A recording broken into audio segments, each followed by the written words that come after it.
Rocío, e tamén, atención, se nos din algo de Bizum, non? Esa cousa de mandar cartos a través do móvil.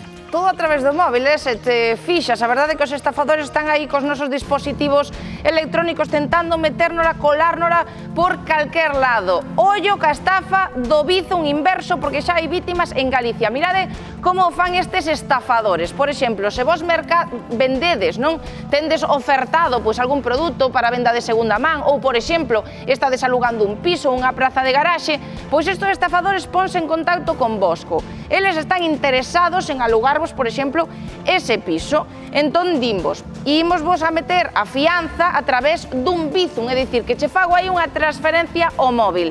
A vos parecemos algo normal.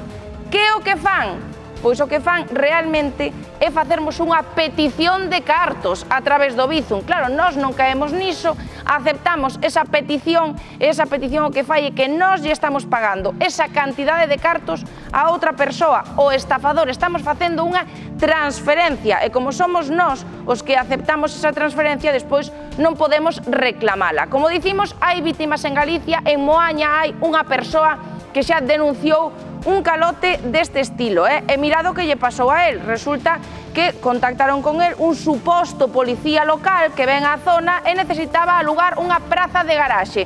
Díxolle que lle ia adiantar mensualidades, a lo menos 1.500 euros. Mandáballe ese Bizum, sí, pero o que fixo realmente é pedirlle esos máis de 1.500 euros á vítima, a persoa que foi estafada, e perdeunos todos.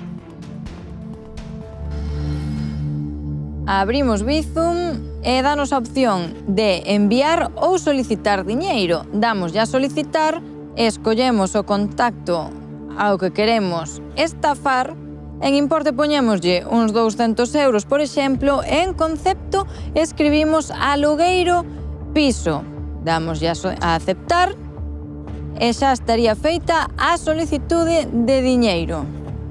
Este é o modus operandi que un home en Moaña que se facía pasar por policía local empregaba para estafar tanto a propietarios de pisos como de garaxes. Se estes propietarios recibían esta mensaxe que, como vemos, chega como solicitude de pago, se aceptaban, eles non recibían os cartos, senón que os cartiños ían po peto do estafador. Oficial da Policía Local de Moaña, como se enterades vos de que estaba pasando isto aquí? Bueno, pois nós nos enteramos porque un veciño interpuxo unha denuncia por estes feitos. O veciño di que unha persoa contactou con el telefónicamente, tiña, un anuncio posto dunha vivenda. Esta persoa que contactou con el se fai pasar por policía, e di que está interesado na vivenda e que lle fai un Bizum para facer a reserva.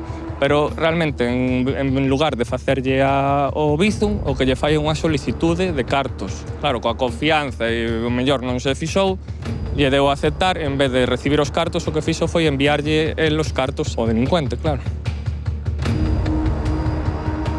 Xa sabes que a estafa está pues moi insegura últimamente, con as tarxetas e con todo, a verdad que sí. Usas Bizum? No. Por qué? Porque non me fío. De facer compras e ter problemas en... non che devolven o produto e aparte non che devolven os cartos. Sobre todo nos pisos turísticos, cando se solicita unha reserva, fais a través de Bizum, e moitas veces a xente dilles resérvoche, pero o que están facendo realmente é solicitarlle o tema de ingreso na conta deles. Entón, claro, moita xente maior non o sabe, outra xente confúndese coas prisas e dalle, pensa que é unha notificación normal e o que está facendo é unha transferencia directamente. Mais ou menos de cantos cartos podemos estar falando? Estamos falando de 200, 300 euros. O que hai que ter é, basicamente, un pouco de precaución e, sobre todo, ler, que a xente igual continuar, pero non lee o que está afirmando.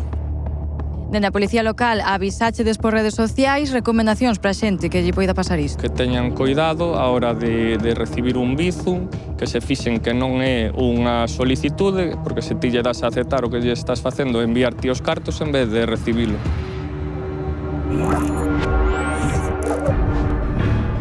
Un kit de supervivencia do que todo mundo fala. A Comisión Europea vén de recomendar unha serie de elementos esenciais para lo menos 72 horas en caso de crise.